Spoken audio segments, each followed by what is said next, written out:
We are back. That's right. We are back to the Race and Ethnic Relations on Campus podcast show. That's right. Race and Ethnic Relations on Campus podcast show. This is show number 26. Show number 26.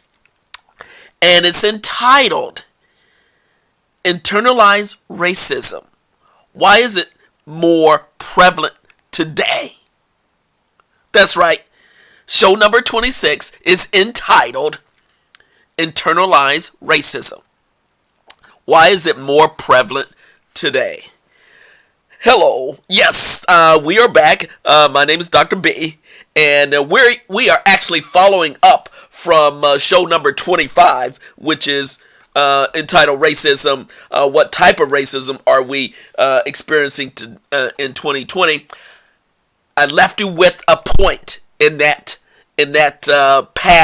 last podcast show 25, and I'm following up. It's the lead. It's the next step. And this step is internalized racism. Why is it more prevalent today? There you go. Cause again, that was my conclusion from the past show. And we need to have a discussion about this. Why is internalized racism more prevalent today? And in just a moment, I will re-examine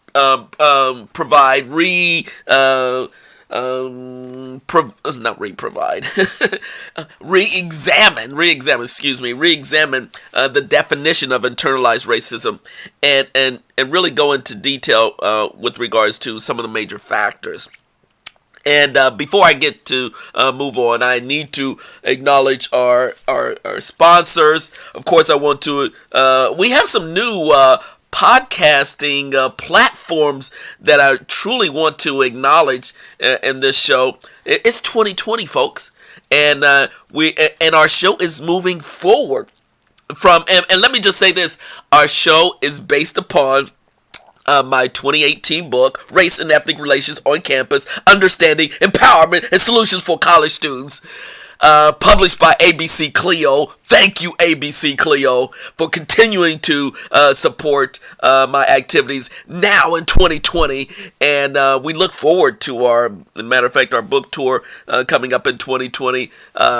A couple of places, cities that I will planning to attend for various conferences showcasing ABC Clio books, and we're really actually going to connect more so with the public and academic library, informants, experts.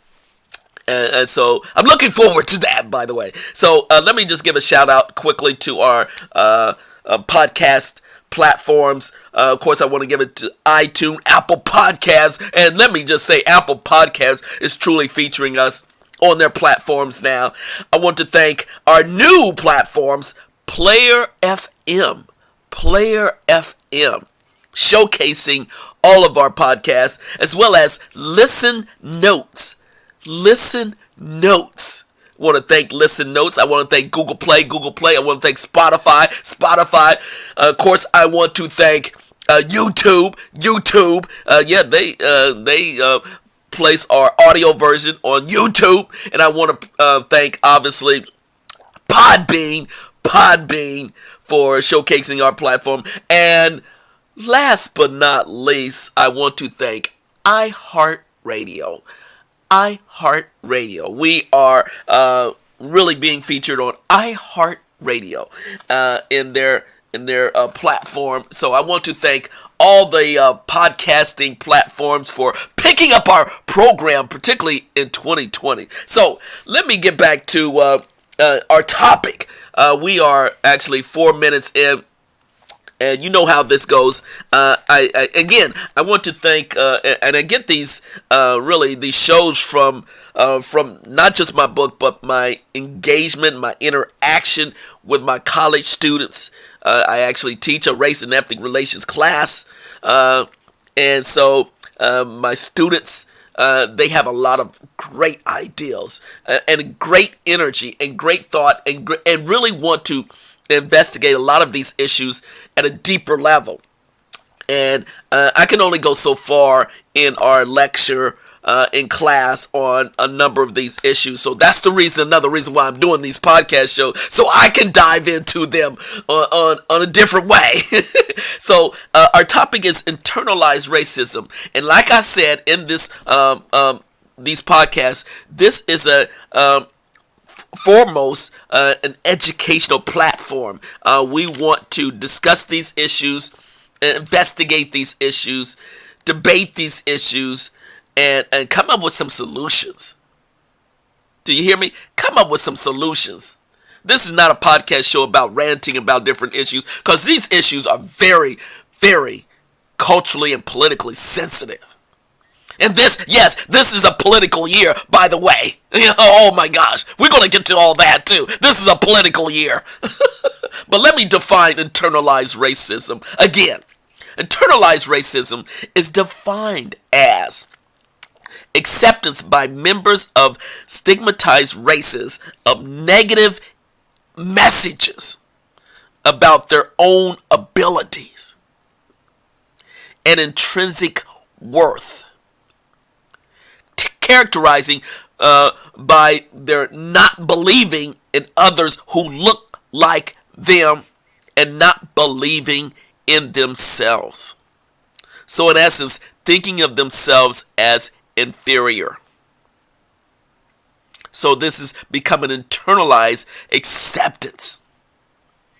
And this happens, unfortunately, among many minority groups, communities of color groups, across the world, across the globe, but particularly in the United States. That's why I'm trying to concentrate. And particularly what I see among my students, my college students, year after year. And in the last show, we talked about institutionalized racism, personally mediated racism, but I see it more so of this internalized racism among my students of all various backgrounds, not particularly one particular group, but all various groups, particularly minority groups, communities of color. This internalized racism, beating oneself down, putting oneself down, thinking that you have inferior qualities, inferior capabilities, not being able to do well as another student because of the color of their skin. I see it way too often now, particularly in 2020. And I'm thinking to myself, while I am lecturing, while I'm doing the different things in class, why are my students who are of persons of color, minority students, not sometimes participating at the same level as the other students, and not recognizing that they have just as much quality, intellectual qualities, skills, insight, perspective as the other student.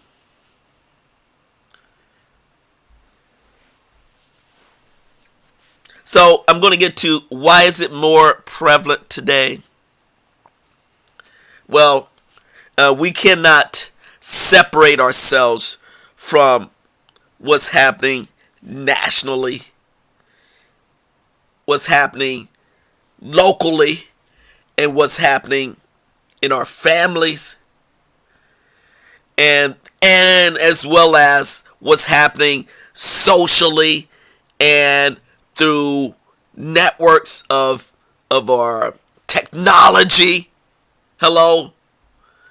Of what information we receive through our iPhone, smartphone, where a lot of students, and I'm not going to say most, now it's a vast majority of college students receiving their information, day-to-day information, through their phone, through their iPhone, through their smartphone. No longer, it's a different type of information gathering about college students, and the images that they see, and the depictions that they see, and the role models that they connect with, is greatly, I'm saying greatly, influencing their negative image, their negative perspective of themselves. What they see, and I do mean, because we have a dialogue about this in class. And once I hear this, I ask further questions. I'm learning as much as possible from my students,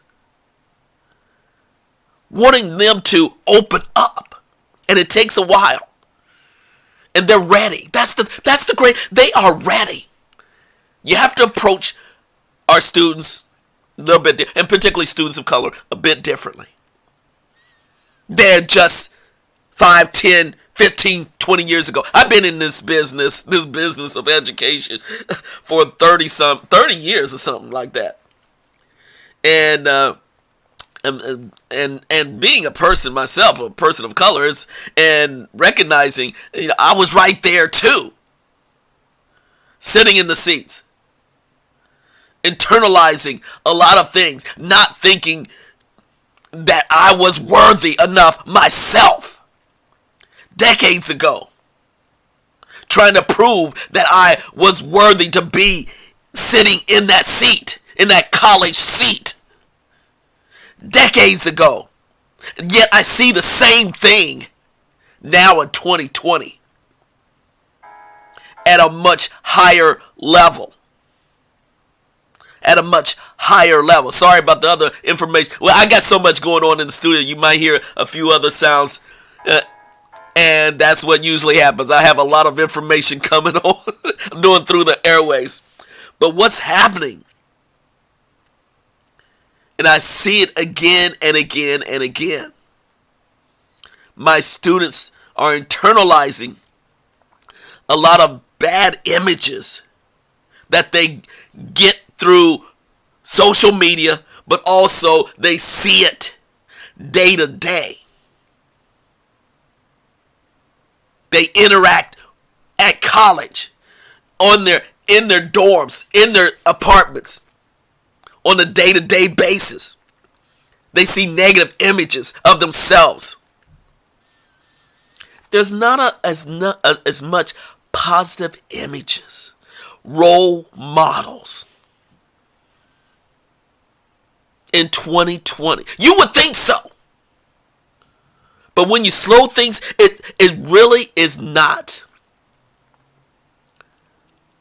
enough positive role models at higher levels of education, at higher levels of business. Hello? A business. Higher levels of you just name it. Psychology. Hello? Higher levels of medicine. Hello? Higher levels of nursing.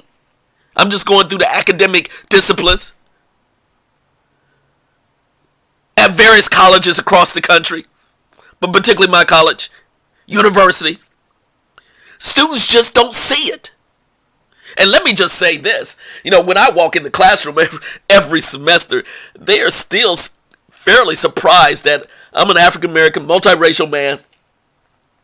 And many times it's still the first time they've ever had a professor of color at the university. They're surprised. They don't see too many individuals like myself, nice brown color, in charge of a class, being a professor. In 2020, it's their first time. So I can understand when I see their reaction. I say, oh my gosh, they're not used to this. And I would think in the back of my mind, they would be by now. By now. But unfortunately, no. Unfortunately not. And many times, this is a little side note, many times when I tell them, I just try to be as polite as possible. I'm a professor, Dr. And many times they call me and they just don't connect. Mr. Bailey, Mr. B, Mr. B, Mr. B, Mr. B. And they just don't get it. I do have a doctorate degree. They just don't get it. It's just like, it doesn't register that a person of color could have a doctorate degree. It doesn't register for some students of color. And I get that. I get it. So unfortunately, there are less images, positive images out there of people of color, even in 2020. And as Dr. B, I try to be as positive as possible. I try to be as uplifting as possible. And try to counteract a lot of the things that my students bring to me.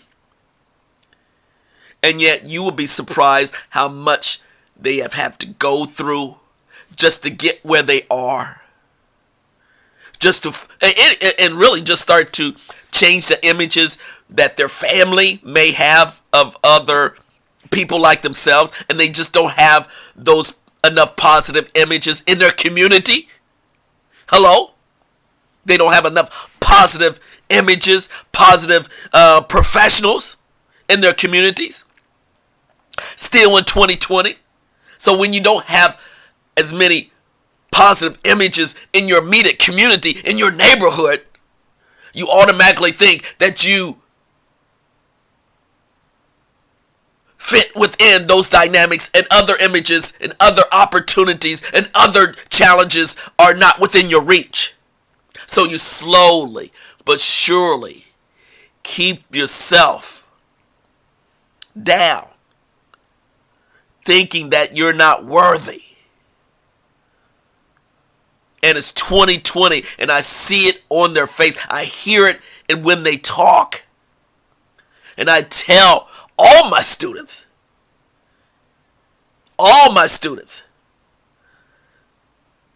not to think of yourself as average, not to beat yourself down,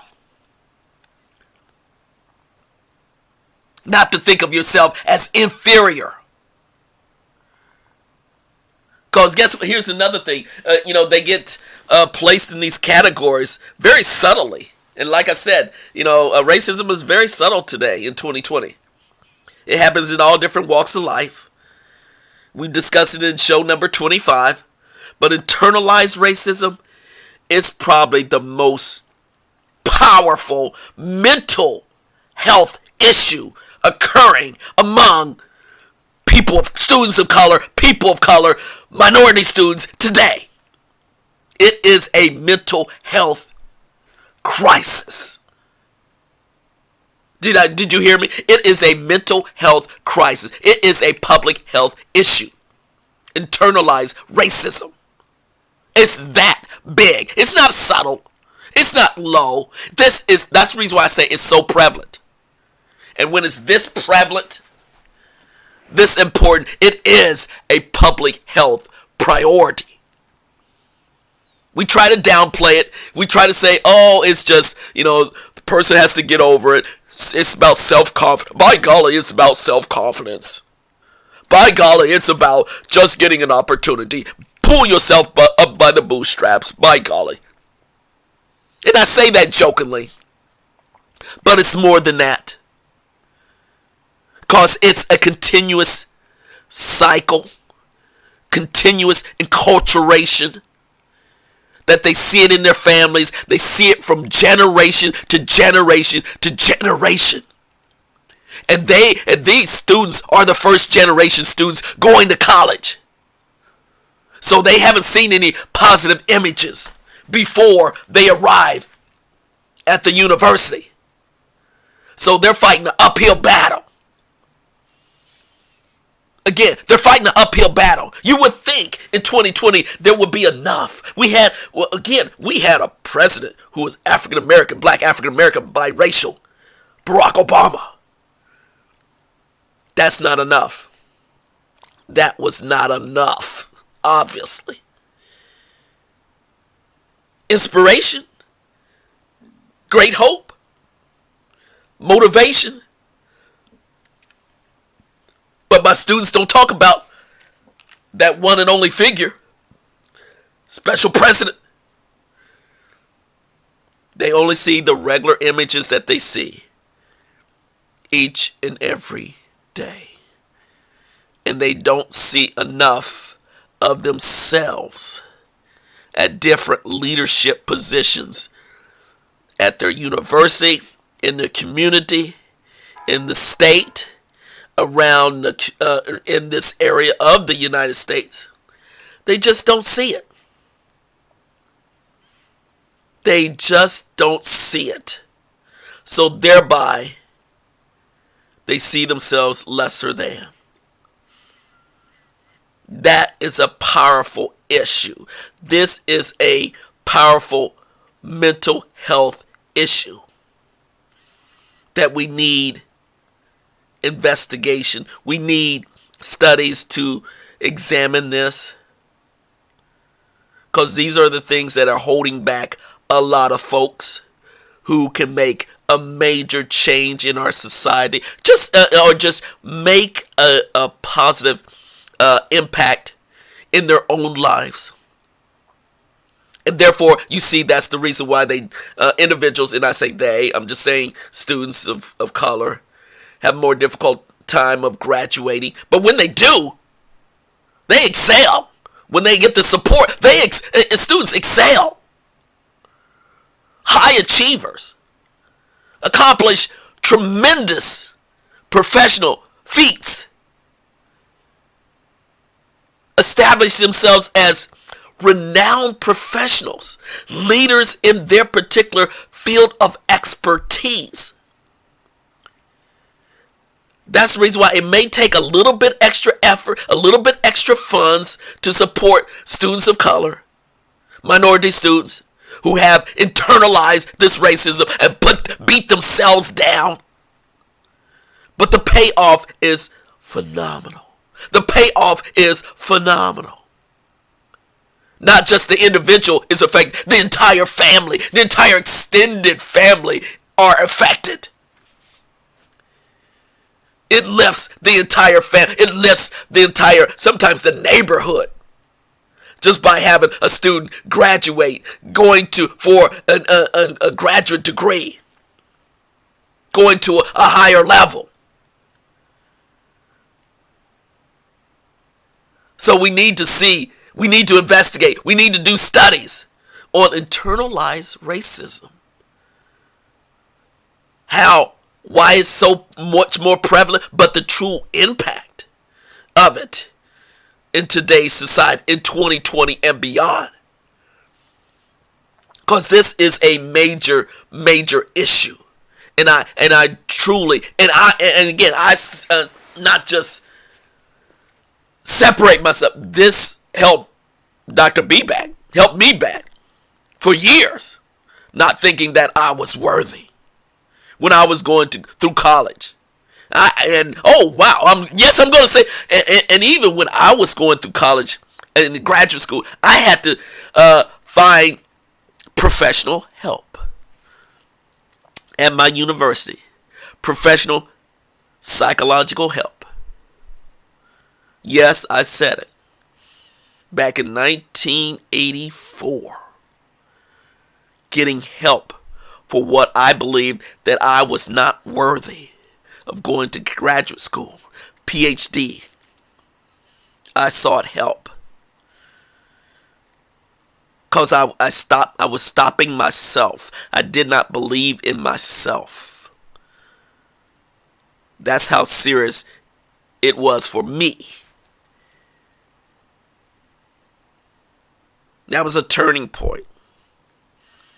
And I knew I needed to seek help. And I got help at the university, at my graduate school. Counselors, psychiatrists, in a group setting with other students of color at the time. And I thought it was just me, but it was others at that time going through the same situation that I was. And I believe this was 1984, 1983 and 1984. I think it was 1984. Wow. That many those decades ago. But now it's 2020. I can see the same thing happening at a much higher level and much more prevalent today among my college students. So it's real. And yes, this is personal for me. So I see it in the eyes. I can hear it in their discussion. I can hear it in their, I can see their behavior. So internalized racism is a powerful, powerful element of racism that's holding back a lot of folks of all various backgrounds. And I'm saying that we, and I say we, professionals, college students, administrators, can do something about it. When you see a person is holding themselves back, beating themselves up mentally, and just in a jokingly way too. It all comes across in a different jokingly way, being sarcastic, being cynical. Help them out. Give them a lot more encouragement. Motivate them. Connect them with a mentor. Show positive images of others like them moving forward. Because again, we're working with a generation. This is the first a generation. This is their first time trying to be professional, trying to move forward. And they just need a little bit more assistance. Sometimes a lot more assistance in moving forward as opposed to giving up, stopping their education, stopping their ability to believe in themselves, finding, unfortunately, not good routes to overcome it. And I do mean drugs, and I do mean other outlets of when they're confused. And I can see it regularly when they're confused and they're seeking a different option and not acknowledging who they are and not believing in themselves, and then tag on and then connect with another set of issues that makes it even more difficult for them. So again, this internalized racism is a powerful, powerful element that we need to speak up, talk about, investigate, develop some strategies for help, and continue provide new treatment for students who need just that additional professional help, but also just some one-on-one guidance. So there you go. There you go. Show number 26. Internalized racism. Why is it more prevalent today? I want to thank, again, our sponsors, Podbean. Thank you, Podbean. Thank you, Google Play. Thank you, Apple Podcasts. Thank you, Apple Podcasts. Thank you, Spotify. Thank you, YouTube. And of course, thank you for our other special new platforms, podcast platforms, Player FM. Please go to Player FM, as well as Listen Notes. And of course, I want to thank iHeartRadio for providing this platform to get our message out. And I want to thank ABC Clio for publishing my book, Race and Ethnic Relations on Campus, Understanding Empowerment and Solutions for College Students. That's right. We're just doing our best to get the message out and breaking down these issues step by step. And if you want to email me, please do not hesitate to email me at ejb678@gmail.com. That's right, ejb678@gmail.com. There you go. I'm going a little bit long on this. This is a very important issue. Thank you for your time, and thank you for listening. We out. Peace. We out of here.